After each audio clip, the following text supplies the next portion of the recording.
નમસ્કાર, આપ જોઈ રહ્યા છો સંદેશ ન્યૂઝ, તમારી સાથે સત્યની સાથે આજનો એજન્ડા સાથે હું છું નુપુર। નમસ્કાર, આજનો એજન્ડા સાથે હું છું દેવાંશી અને શરૂઆત મહત્વના સમાચાર દિલ્હીથી જે સામે આવ્યા છે એનાથી। એમએસપી મુદ્દે આખરે સરકારે નરમ વલણ દાખવ્યું છે અને વાતચીત કરવાની તૈયારી સરકારે દર્શાવી છે। સંયુક્ત કિસાન મોરચા એના પ્રવક્તા રાકેશ ટિકૈત સતત માંગ કરી રહ્યા છે કે એમએસપી મુદ્દે સરકાર અમારી સાથે વાતચીત કરે તો સંયુક્ત કિસાન મોરચાની પાસે 5 નામ મંગાવ્યા છે। એવા 5 નામ કે જેની સાથે ચર્ચા કરી શકે છે સરકાર। 4 ડિસેમ્બરના રોજ કિસાન મોરચાની બેઠક પણ છે અને એમાં નિર્ણય થવાનું છે કે આગામી રણનીતિ શું છે। કિસાન આંદોલનમાં અત્યારથી જ ફૂટ પડી હોય એવા દ્રશ્યો આજથી દેખાયા હતા, કારણ કે સંસદમાંથી તો જે બિલ હતું એ પરત થઈ ગયું છે, કાનૂન પરત લેવાઈ ગયું છે, પરંતુ આંદોલન હજુ ચાલુ હતું અને એટલા જ માટે સંયુક્ત કિસાન મોરચા પાસે 5 નામ મંગાવ્યા છે સરકારે। અને એ જે આંદોલન ચાલુ હતું, આ આંદોલનમાં મુખ્ય માંગ એક એ પણ હતી, 6 માંગો પૈકીની એક માંગ એ એમએસપી નક્કી કરવાની હતી અને તેને જ લઈને હવે સરકારે નરમ વલણ દાખવ્યું છે। મનોજ અગ્રાવત વધુ માહિતી સાથે જોડાયા છે। મનોજ, જે બાબતને લઈ અને આંદોલન આગળ વધારવાની વાત કરવાની હતી એમાંનો એક મુદ્દો એમએસપી અને તેના મુદ્દે સરકારે નરમ વલણ દાખવ્યું છે। જોયું છે કે સંસદ સત્રની શરૂઆત થાય તે પહેલા જે કિસાન મોરચા, સંયુક્ત કિસાન મોરચાની માંગો હતી કે આંદોલન અમે પરત નહીં લઈએ, કારણ કે જે માંગો અમુક જે છે એમએસપીની વાંધો હોય, ખેડૂત સહાયનો મુદ્દો હોય, આ તમામ માંગો હજુ પણ જે ઉકેલાઈ નથી, તેને તેમનું આંદોલન ચાલુ રહેશે। બીજા સરકારને આશા નથી હતી કે તેઓ પોતે જે પ્રથમ દિવસે આ બિલ પસાર કરી દેશે, કૃષિ કાનૂન પાછું લેવાનું, ત્યારે આંદોલન છે તે આજે પણ કિસાન રાકેશ ટિકૈતે કહ્યું છે કે આંદોલન ચાલુ રહેશે, ભાવિ રણનીતિ પણ ઘડાશે। તેને સરકાર છે તે હવે નરમ પડી છે। સાથોસાથ સંયુક્ત કિસાન મોરચા પાસે નામો પણ મંગાવે છે, કોણ કોણ સામે આવશે અને બેઠક પણ કરશે। તેને સમજી શકાય કે ધીરે ધીરે હવે આંદોલન છે તે ઘર વાપસી તરફ એટલે સમાપન તરફ જઈ રહ્યું છે। પણ મુખ્ય મુદ્દો એ છે કે 5 પ્રતિનિધિઓ છે જે સંયુક્ત કિસાન મોરચાના, તે કોણ હશે તે સૌથી મોટો સવાલ છે, કારણ કે રાકેશ ટિકૈત તો પહેલા દિવસથી જ લડી રહ્યા છે, પણ તેની સાથેના જે અમુક કિસાન સંગઠનો હતા તેઓએ સરકાર તરફે હાથ બિલકુલ, એટલે રાકેશ ટિકૈત હવે કયો નવો મુદ્દો લઈને આવે છે એના પર દેશની નજર રહેવાની છે।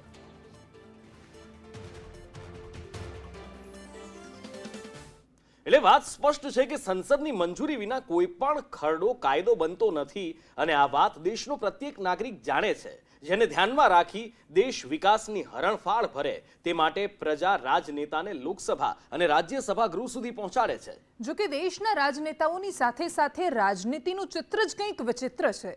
આવું એટલા માટે કહેવું પડે છે કારણ કે જે ગૃહમાં પ્રજાહિતના નિર્ણયો પર ચર્ચા થવી જોઈએ તે ગૃહના સભાપતિનું જ અપમાન થાય છે।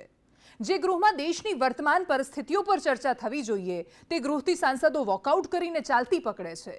શું છે સમગ્ર મામલો? નજર કરીએ અમારી ખાસ રજૂઆત સંસદમાં સંગ્રામ। સંસદમાં શિયાળુ સત્ર બન્યું ગરમ। સંસદમાં સતત બીજા દિવસે હંગામો। વિપક્ષના નેતાઓએ ચઢાવી બાયો, વિરોધના દર્શાવ્યા સૂર।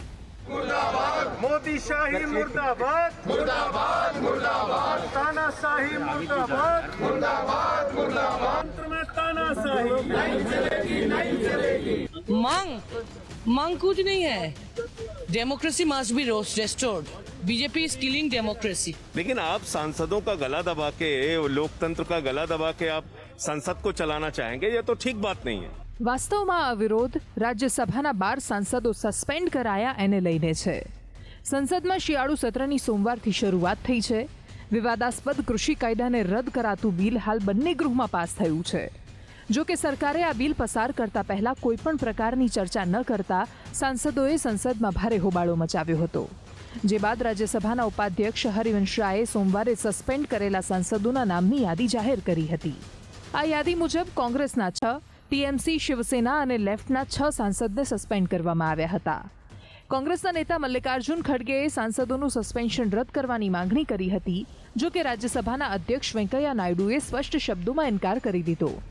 વેંકૈયા નાયડુએ કડક શબ્દોમાં કહ્યું હતું કે એક તરફ નિયમ તોડો છો અને બીજી તરફ મને સમજાવવાની વાત કેમ કરો છો? The rules of council persistently and willfully obstructing the business of the house. Only after naming of such member, the chairman shall put a question on a motion being made under sub-rule 2 of Rule 256. Let me clearly clarify it for the sake of the understanding of the House as well as the nation. The Rajya Sabha is a continuing institution. and the chairman of the House of the Rajya Sabha is empowered 256, 259, 266, even other residuary powers also. Chairman can take action and also the House can take action. What happened yesterday is not chairman taking action. It is the House, after a resolution is moved, that has taken action. જે 12 સાંસદોને suspend કરવા પર મામલો ગરમાયો છે તેમના નામ પર નજર કરીએ તો કોંગ્રેસના 6 સાંસદ પૈકી ફૂલોદેવી નેતમ, આર બોરા, રાજામણી પટેલ, સૈયદ નાસિર, અખિલેશ પ્રસાદ, છાયા વર્મા અને કમ્યુનિસ્ટ પાર્ટીના 2 નેતાઓ એલમરમ કરીમ અને બિનોય વિશ્વમને પણ સસ્પેન્ડ કરાયા છે. તો તૃણમૂલ કોંગ્રેસના ડોલા સેન અને શાંતા ચેટ્રી સહિત શિવસેનાના 2 સાંસદ પ્રિયંકા ચતુર્વેદી અને અનિલ દેસાઈને સંસદમાં હોબાળા બદલ સસ્પેન્ડ કરાયા છે. આમ રાજ્યસભાના 12 સાંસદને દૂર કરાતા કોંગ્રેસના નેતા અને રાજ્યસભાના સાંસદ મલ્લિકાર્જુન ખડગેએ નિયમ 256 હેઠળ આ કાર્યવાહી ખોટી રીતે કરવામાં આવી હોવાનો પણ રાગ આલાપ્યો હતો. જો કે બીજી તરફ ભાજપના नेता पीयूष गोयले શું કહ્યું તે પણ સાંભળીએ. रूल 256 ये कहता है कि मेंबर्स जो भी अगर इनडिसिप्लिन बिहेवियर करते हैं तो उनको नेम करना चाहिए उसी वक्त जिस वक्त ये गड़बड़ होता है. लेकिन 2 महीने के बाद 3 महीने के बाद अगर फिर से उसको सदन में लाके उनको सस्पेंड करना ये एब्सोल्युटली बिजनेस ट्रांजैक्शन रूल्स के खिलाफ है. सदन की गरिमा रखने के लिए, माननीय अध्यक्ष की गरिमा, उपाध्यक्ष की गरिमा रखने के लिए ये आवश्यक था कि कार्रवाई हो और माननीय सदस्य इसके ऊपर जरूर माफी मांगे, चेयर से माफी मांगे और आगे कैसे सदन की कार्रवाई स्मूथ चले, अच्छी तरह नियंत्रण से चले. दोनों सदन जिस काम के लिए देश ने हम सबको यहाँ भेजा है कि चर्चा करें, बातचीत करें, जो कानून आते हैं उसके ऊपर विस्तार से चर्चा हो और उसके बाद फैसले हो. दुर्भाग्य की बात यह है कि अनाप शनाप आरोप लगाए जा रहे हैं. खड़गे जी कह रहे हैं कि चेयर के पास अधिकार नहीं है, जो पूरी तरीके से बेबुनियाद है. चेयर के पास अधिकार है. चेयर ने अधिकार के हिसाब से ये मोशन मूव करने की हमें परमिशन दी और ये सदन का निर्णय था कि ये मेंबर्स को सस्पेंड किया जाए for the rest of the session. મહત્વનું છે કે ભાજપના નેતાઓ એક તરફ સંસદમાં થયેલા હોબાળા મામલે વિપક્ષ પાસે માફીની માંગ કરી રહ્યા છે, ત્યારે રાહુલ ગાંધીએ ટ્વીટ કર્યું છે કે માફી શા માટે માંગવી જોઈએ તે દિશામાં સવાલ કર્યો છે. તો બીજી તરફ કોંગ્રેસના જ ગૃહમાં નેતા અધીર રંજન ચૌધરીએ કહ્યું છે કે સરકારની આ નવી રીત છે અમને ડરાવવાની અને ધમકાવવાની. અમને અમારી વાત રજૂ કરવાની તક મળે તેને છીનવી લેવાની સરકારની આ નવી રીત છે. ये आज की सरकार की ये एक नया तरीका है हम सबको डराने की, धमकाने की और हमारी बात रखने का जो अवसर मिलते हैं उसको छीनने की ये एक नया तरीका अपनाते हैं. મહત્વનું છે કે રસ્તાથી લઈ સંસદના બંને ગૃહમાં વિપક્ષના નેતાઓ સરકારને ઘેરવાના ભરપૂર પ્રયાસ કરી રહ્યા છે. બીજી તરફ પ્રધાનમંત્રી નરેન્દ્ર મોદી પાર્ટીના નેતાઓ સાથે સંસદમાં આગામી રણનીતિ કેવી રીતે આગળ વધારવી તે દિશામાં મંથન કરી રહ્યા છે. ત્યારે જોવાનું એ રહ્યું કે દેશ હિતના નિર્ણયો જે ગૃહમાં લેવાય છે તે ગૃહમાં પ્રજાલક્ષી નિર્ણયો બાબતે ચર્ચા થાય છે કે પછી વોકઆઉટના જ દ્રશ્યો સામે આવતા રહેશે. બ્યુરો રિપોર્ટ, સંદેશ ન્યૂઝ. અને એક વિષાણુ માનવજાતને કેટલું પરેશાન કરી શકે એનું ઉદાહરણ કોરોના વાયરસે બતાવ્યું છે અને હવે રૂપ બદલીને આવેલો દુશ્મન ઓમિક્રોનના નામે નવી પરેશાની બની રહ્યું છે. ઓમિક્રોન હવે સરહદના સીમાડાઓને વટાવી જાપાન સુધી પહોંચ્યો છે. આખી દુનિયા બૂસ્ટર ડોઝની વાત કરી રહી છે અને આપણા દેશમાં કરોડો લોકોએ હજી વેક્સિનનો પહેલો ડોઝ પણ નથી લીધો. ઓમિક્રોન કોરોના વાયરસના આ નવા સ્વરૂપ વિશે દરરોજ અલગ અલગ માહિતીઓ સામે આવતી જાય છે અને જેમ જેમ માહિતી સામે આવે તેમ તેમ સતર્કતા પણ વધતી જાય છે. કોરોનાની તસવીર સામે આવી અને ચિંતાનો વધારે ફેલાવો થયો કારણ કે જે રીતે મ્યુટેશન થયેલા જોવા મળે છે અને સ્પાઇક પ્રોટીન પર અસર જોવા મળે છે એ જોતાં એક વાત નક્કી થઈ ગઈ છે કે વાયરસનો આ વેરિયન્ટ ડેલ્ટા કરતાં પણ ખૂબ ઝડપથી સંક્રમણ ફેલાવવા માટે સક્ષમ છે અને એનું ઉદાહરણ પણ હવે સામે આવ્યું છે. કેમ કે કોરોના વાયરસ હવે સરહદના સીમાડા તોડીને જાપાન પહોંચી ગયો છે. અત્યાર સુધીમાં Canada, UK, Belgium, Italy, Netherland, France, Germany, ચેક Republic, Denmark, Austria, Israel, Hong Kong, South Africa, Botswana અને ઓસ્ટ્રેલિયા એમ કુલ મળીને 16 દેશોમાં આ વેરિયન્ટ પહોંચી ગયો છે. વિદેશોની આ સ્થિતિને જોતા ભારત સરકાર પણ અલર્ટ પર છે. આખી દુનિયામાં આ વાયરસ માટે રિસર્ચ થઈ રહ્યા છે. પણ ભારતમાં આઈઆઈટી કાનપુરના એક પ્રોફેસર અને પદ્મશ્રીથી સન્માનિત ડોક્ટર મણિન્દ્ર અગ્રવાલે કહ્યું છે એ ચિંતા પ્રેરે એવું તો છે જ. પ્રોફેસર કહે છે કે ઓમિક્રોન વેરિયન્ટ આ દેશમાં ત્રીજી લહેરનું કારણ બની શકે છે અને એટલે જ આ વેરિયન્ટથી સાવધ રહેવું ખૂબ જરૂરી છે. ઓમિક્રોન ખૂબ જ ઝડપથી સંક્રમણ ફેલાવશે એ વાત તો નક્કી છે, પરંતુ ડેલ્ટાની સરખામણીએ વાયરસની ઘાતકતા ઓછી રહી શકે છે. પ્રોફેસર અગ્રવાલે એક મહત્વની વાત એ પણ કહી છે કે વેક્સિન કરતાં પણ વધારે લોકોની કુદરતી રોગપ્રતિકારક શક્તિ કોરોનાના આ વેરિયન્ટ સામે લડવા માટે વધારે સક્ષમ છે. પણ આ એક રિસર્ચ છે. બીજી બાજુ અમેરિકાની એક સંસ્થાના ડોક્ટર શશાંકનું કહેવું છે કે ઓમિક્રોન વેરિયન્ટ વેક્સિનની સુરક્ષા તોડી પાડવા માટે પણ સક્ષમ છે અને એના માટે હવે દુનિયાભરના દેશો બૂસ્ટર ડોઝ તરફ વળ્યા છે. બ્રિટને પણ બૂસ્ટર ડોઝનો સહારો લીધો છે, તો અમેરિકા પણ પહેલેથી બૂસ્ટરના ભરોસે આવી ગયું છે.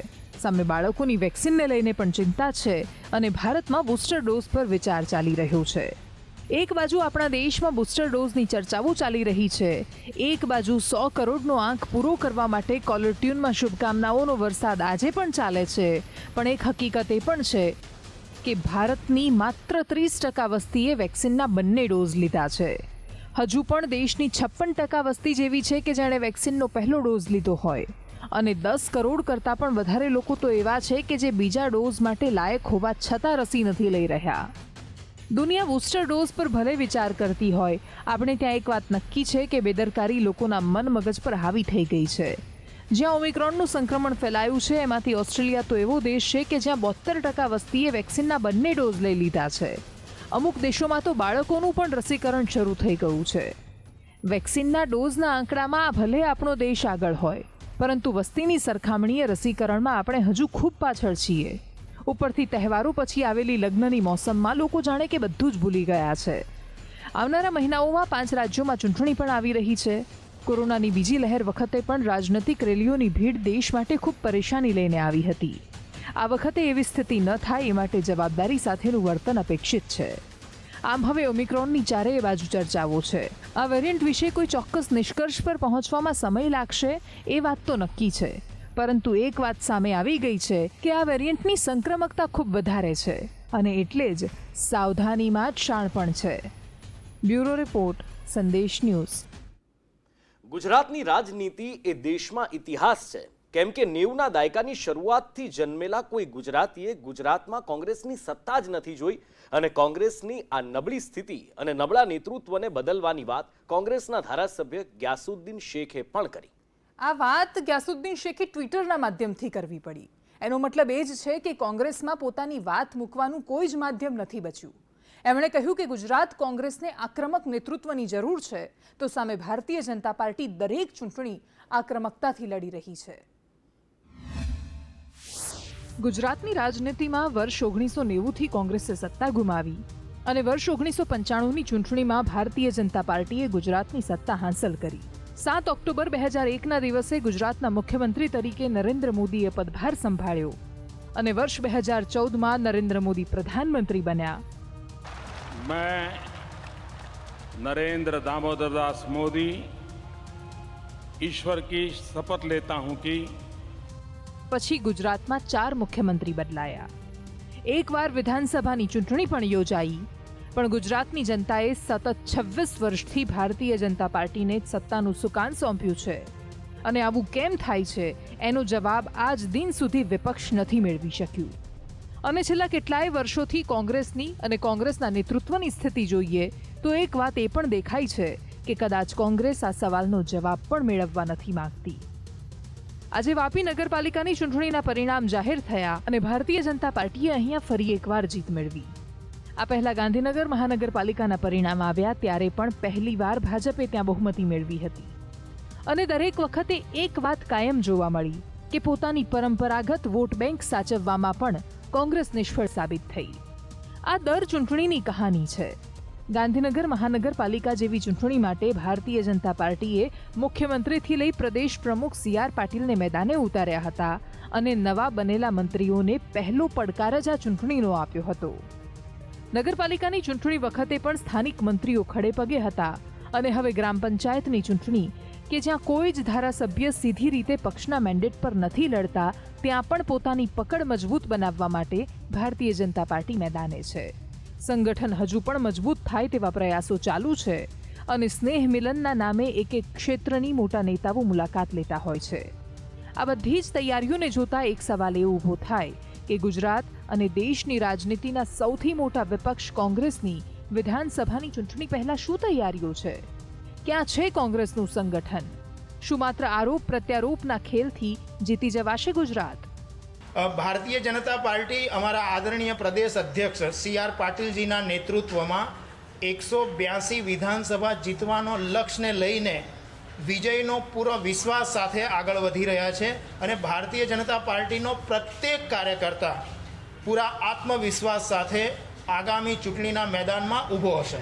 ચોક્કસ અમારું નેતૃત્વ કોંગ્રેસ પક્ષનું ખૂબ મજબૂત છે અને જે પણ અત્યારે અમારી નેતાગીરી છે, હાઈકમાન્ડ છે, એ બધા એકજૂટ થઈને આવનારા કોઈ પણ ઇલેક્શન હોય, દરેક ઇલેક્શનના અંદર અમે ખૂબ ગંભીરતાથી આ ઇલેક્શન લડવાના છે અને આવનારા દિવસોના અંદર આપ જોશો કે ગુજરાતના અંદર જે પરિણામ આવશે એ કોંગ્રેસની ફેવરમાં આવશે અને પ્રજાના આશીર્વાદ ચોક્કસ અમને મળશે.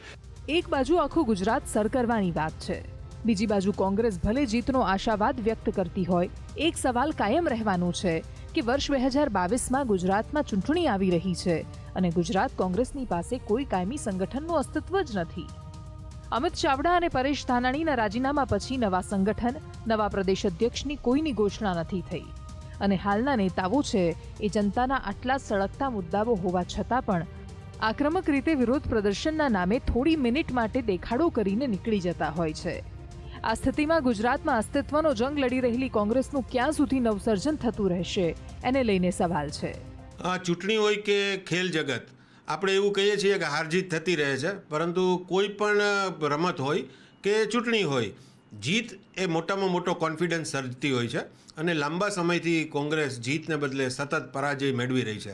પરાજયના કારણો તો ઘણા બધા ઊંડા છે કે શરૂઆતથી જ એમણે જે પદ્ધતિ અપનાવી અને સત્તા મળ્યા પછી પણ એમણે એવી કુને ના બતાવી કે સત્તા ટકી રહે, એમાં આપણે ના જઈએ. પરંતુ અત્યારે જે પંચાયતોની ચૂંટણી આવી રહી છે ત્યારે ફરી વખત એવું લાગી રહ્યું છે કોંગ્રેસમાં સંગઠનનો અભાવ વધુ એક વખત જોવા મળી રહ્યો છે અને સામા પક્ષે જેની સામે એમણે લડવાનું છે એ ભાજપ વધુ ને વધુ પ્રોફેશનલી પોતાના સંગઠનને મજબૂત કરે છે. આટલા વર્ષોમાં કોંગ્રેસના કેટલાય નેતાઓ પક્ષ છોડી ચૂક્યા છે. વિધાનસભાની ચૂંટણી પહેલા હજુ પણ કેટલાય નેતાઓ હાથનો સાથ છોડે તેવી શક્યતાઓ છે. વર્ષ 2017માં દરેક રીતે વિપક્ષ માટે સાનુકૂળ સ્થિતિ હોવા છતાં કોંગ્રેસ સત્તામાં નહોતી આવી શકી અને હવે ગ્રામ પંચાયતથી લઈ મહાનગરપાલિકા સુધીના સંગ્રામમાં કોંગ્રેસ દરેક જગ્યાએ માથું ખંજવાળતી જોવા મળી રહી છે. આ વિધાનસભાની ચૂંટણી ગુજરાતના પરિણામની સાથે દેશની રાજનીતિમાં પણ અનેક રેકોર્ડ સર્જી શકે છે. બ્યુરો રિપોર્ટ, સંદેશ ન્યૂઝ. ગુજરાતના દરેક શહેરોમાં ટાઉન પ્લાનિંગના નામે નકશા તો બની જતા હોય છે, પણ વર્ષો સુધી એ સ્થળ પર શું વ્યવસ્થા છે એ જોવા માટે અધિકારીઓ ફરકતા જ નથી અને જ્યારે જાગે છે ત્યારે બધું જ બદલાઈ ગયું હોય છે. રાજકોટમાં આજે 115 પરિવારો રસ્તા પર આવીને આક્રંદ કરવા લાગ્યા કારણ કે એમને ખબર પડી કે રાજકોટ મહાનગરપાલિકાએ બિલ્ડરોને બચાવવા ગરીબોનું ઘર તોડી પાડવાનો નિર્ધાર કર્યો છે.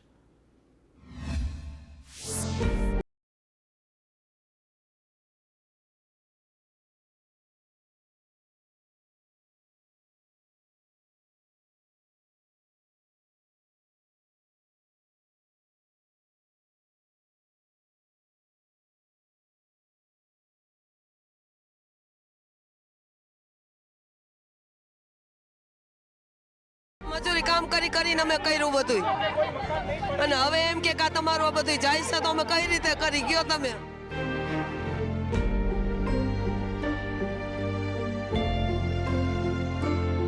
અમારી વસ્તુ અમારી પાસે જ રહેવા દે, અમે અમારું મકાન નહીં દઈ.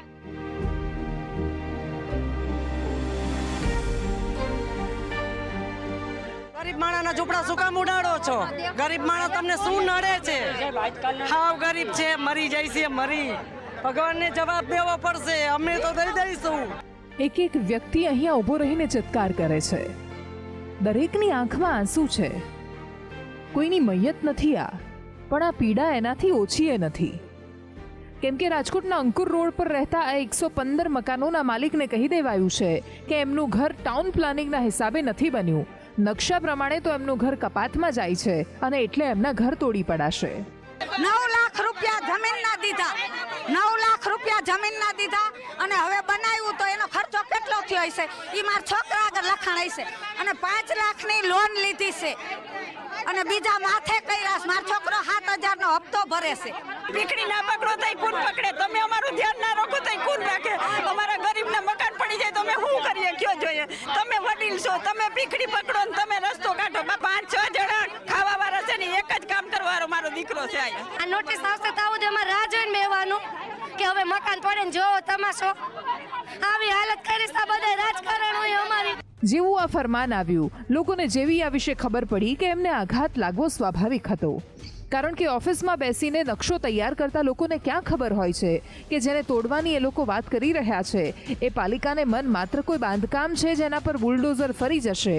પણ આ 115 પરિવારોને મન તો આ જ એમનું જીવન છે, આ ઘર છે એમનું, જ્યાં એ લોકો વર્ષોથી રહેતા આવ્યા છે. બાળકો અહીંયા ઉછરીને મોટા થયા છે. અહીંયા બુલડોઝર ફેરવવાનો મતલબ એમના જીવન પર બુલડોઝર ફેરવવું. રાજકોટમાં અનેક સોસાયટીમાં આ પ્રશ્ન છે, પણ તત્કાલીન મુખ્યમંત્રી વિજય રૂપાણીએ જાહેરાત કરી હતી કે આ સોસાયટીની સામે હવે આવા કોઈ સવાલો નહીં રહે. પણ ત્યાં હાજર સ્થાનિકો આક્ષેપ કરી રહ્યા હતા કે આરકે ગ્રુપના બિલ્ડરની જગ્યા બચાવવા માટે ધનિકોના ઇશારે ગરીબોના ઘર તોડી પાડવાનો નિર્ણય રાજકોટ પાલિકાએ લીધો છે. ભારે હોબાળા બાદ રાજકોટ મેયર પ્રદીપ દવે સાંત્વના તો આપી હતી, પણ આવી અનેક સૂચિત સોસાયટીની સામે કોર્પોરેશન ગમે ત્યારે ફરમાન જાહેર કરી દે એનો ખતરો યથાવત છે. રાજકોટથી રહીમ લાખાણી સાથે બ્યુરો રિપોર્ટ, સંદેશ ન્યૂઝ. મેરા ભારત મહાન, આ શબ્દો દિવાલો પર લખવાથી જો દેશ મહાન બની જતો હોય તો સારી વાત છે. જો કે આવું નથી, એ માટે કેટલાક અહેવાલ રજૂ કરવા ખૂબ જરૂરી બની જાય છે. વાત ખેડા જિલ્લાના નડિયાદની છે. કોરોનાની બીજી લહેર વચ્ચે દાખવેલા માનવતાના અભિગમની છે. આંખોમાંથી નીકળતા આંસુઓની છે. ન્યાયની માંગ સાથે ઉઠતા કેટલાક સવાલોની છે.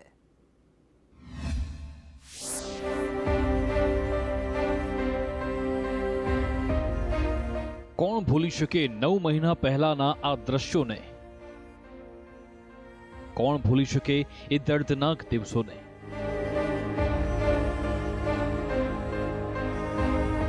કોણ ભૂલી શકે એ કાળમુખા કોરોનાની બીજી લહેરને?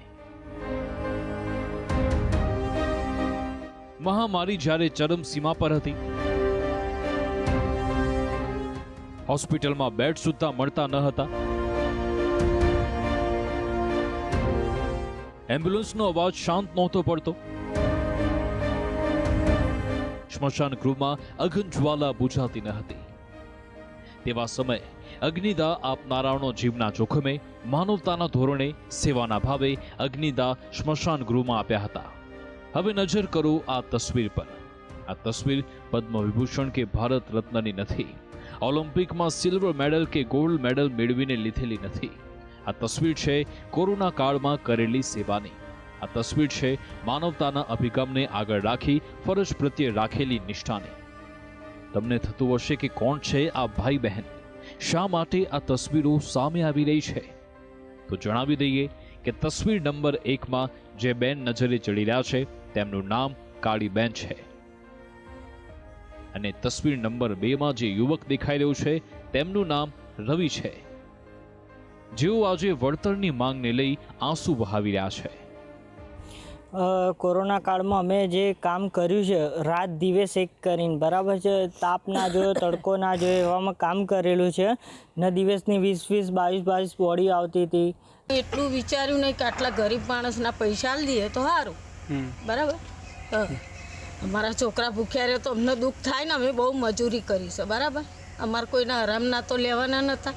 બાના જ બતાયા કરે છે, આજે નહીં થાય, સોમવારે થશે, સોમવારે આવો, પછી સાહેબ રજા પર છે, હમણાં નહીં, કલેક્ટર સાહેબ જોડે મીટિંગ કરીએ, બસ આવી જ રજૂઆતો થાય છે એ લોકોની, બરાબર. કોરોના કાળ જેવા ભયાનક સમયમાં કોરોનાગ્રસ્ત દર્દી જ્યારે મૃત્યુ પામતો હતો ત્યારે તેમના સ્વજન પણ સ્મશાન ગૃહમાં પહોંચતા ન હતા. તેવા સમયે નડિયાદના સ્મશાન ગૃહમાં આ માતા પુત્રએ હજારો લોકોને અગ્નિદા આપ્યો. રાત દિવસ જોયા વગર કોરોનાની ઘાત સાથે ફરતી હોવા છતાં તેમણે સેવાના અભિગમને આગળ રાખ્યો. આ માટે તંત્ર દ્વારા 9 મહિના પહેલા 2100 રૂપિયાનું વળતર આપવાનું નક્કી કરાયું હતું. જો કે 560 જેટલી ડેડ બોડીનું મહેનતાણું આજ દિન સુધી ન મળતા પરિવારના માથે ચિંતાની લકીરો અને આંખમાં આંસુ જોવા મળી રહ્યા છે. એનો ફોન આવે, આ કરો, અમે ખાવાનું ખાધું નહીં, ભજીયા ભૂસા ખાઈ લઈએ, આખો દિવસ એવો તડકો લાગે, એવો શેક લાગે, એવું કામ કર્યું. તેમને દયા આવવી જોઈએ કે આવા હરિજનના ગરીબના પૈસા એ કરીને શું કરવાનું, આપી દેવા જોઈએ. બીજું શું, કેટલું અમે શેકમાં કામ કર્યું, આખી ફેમિલીવાળાએ ઘરવાળા ખાવાના ઠેકાણા ના પડે પણ પહેલાં અહીં કામ કર્યું. સાહેબની એટલી મહેરબાની, અમને પૈસા આલી દે. 11 લાખ રૂપિયા થાય છે અમારા, બરાબર? બસ એ અમારી મહેનતના પૈસા આપી દે. અમે કેટલી મહેનત કરી, કોઈ તૈયાર નહોતું. એ એક ડેડ બોડીના 2100 રૂપિયા ચૂકવવામાં આવતા હતા. તો અત્યાર સુધી ટૂંકમાં તમને જે નથી ચૂકવવામાં આવ્યું, કેટલી ડેડ બોડી આપે અગ્નિદાહ આપ્યો છે અને નથી ચૂકવાયું? 560 ડેડ બોડી અમે બારી છે, બરાબર છે ને? એ આમ તો હવે બધી બહુ બારી, એની પહેલાં પણ એનું ચૂકવાઈ ગયું છે. એમ આજથી 9 મહિના પહેલાં ચૂકવાઈ ગયું હતું એનું, પણ જે આ 3 મહિનાનું જે છે ને, આજે 9 મહિના થઈ ગયા, બરાબર છે? એનું 560 ડેડ બોડી છે, 11,88,000 રકમ થાય છે, એ હજુ ચૂકવવામાં આવી નહીં. તો આ અંગેની તમે રજૂઆત કઈ કઈ જગ્યાએ કરવા ગયા છો અને ત્યાં આપને શું જવાબ મળ્યો છે? હું કલેક્ટર ઓફિસે ગયો છું, મામલતદાર સાહેબ જોડે મળ્યો, કલેક્ટર સાહેબે લખી આપ્યું કે ભાઈ આ ચીફ ઓફિસરને ચૂકવવા જોઈએ, નડિયાદ નગરપાલિકા, બરાબર છે? નગરપાલિકા એવું કહે છે, એ બસ બહાના જ બતાવ્યા કરે છે કે થશે. દિવાળી પહેલાં અમને એવું કીધું કે દિવાળી પહેલાં તમારું પતાવી દઈશું અમે, બરાબર છે? પછી દિવાળી પર મને એવું કીધું કે તમે કલેક્ટરમાંથી લખાણ લઈ આવો કે આ તમને આપવા પાત્ર છે, બરાબર છે? તો હું એ લખાઈ લાવ્યો ત્યાંથી. તો હવે એવું કીધું કે ભાઈ અત્યારે નહીં થાય, દિવાળી પછી થશે. દિવાળી પછી મેં ગયો તો મને એવું કીધું અઠવાડિયા 10 દિવસમાં પતી જશે. તો પછી તોય નહીં થયું, અઠવાડિયે 15 દિવસ નીકળી ગયા. પછી હું ફેરથી ગયો તો મને અત્યારે એવું કીધું કે કલેક્ટર જોડે ફેરથી મિટિંગ કરીને તમને જણાવશું, એવું કીધું. જી, તો સાંભળ્યું આપે કે કેવા પ્રકારની તકલીફો આ લોકોને પડી રહી છે. જે ચિંતા ન્યાય માંગનાર પરિવારની છે, તે ચિંતાની લકીરો અમારા સંવાદદાતાના ચહેરા પર જોવા મળી અને સીધા પહોંચી ગયા નગરપાલિકાના ચીફ ઓફિસર પાસે જવાબ માંગવા. ત્યારે શું કહ્યું નગરપાલિકાના ચીફ ઓફિસરે તે પણ જાણીએ. આ જે બાબત છે મારા હાજર થયા પહેલાંના કામો છે આ બધા, અને એ સમયના કેટલાક બિલો રજૂ થયેલા છે જે અત્યારના વેરિફિકેશન ચાલે છે, અને એની ગ્રાન્ટના જે કાંઈ ઇસ્યુ છે એ સોલ્વ કરી અને એ બાબતે નિયમાનુસાર કાર્યવાહી કરવામાં આવશે. અંદાજે સાહેબ કેટલા સમયની અંદર આ બાબત સોલ્વ થઈ જાય એવું લાગે છે કે પરિવારને એમનો એ ગ્રાન્ટના પ્રશ્નો સોલ્વ થાય તરત જ આ કામગીરી પૂર્ણ કરવામાં આવશે. નજર કરો સ્મશાન બહાર મહાદેવની આ તસવીર પર. વળતરની માંગ આ પરિવાર ભલે તંત્ર પાસે કરી રહ્યું હોય, જો કે પ્રાર્થના મહાદેવને કરી સદબુદ્ધિ તંત્રના અધિકારીઓને મળે તે દિશામાં કરે છે. ત્યારે જોવું રહ્યું કે સંકટના સમયે સેવાનો સેતુ બાંધનાર પરિવારના ખાતામાં મહેનતાણું ક્યારે જમા થાય છે. કરુણેશ પંચમવેદી, સંદેશ ન્યૂઝ, નડિયાદ, ખેડા.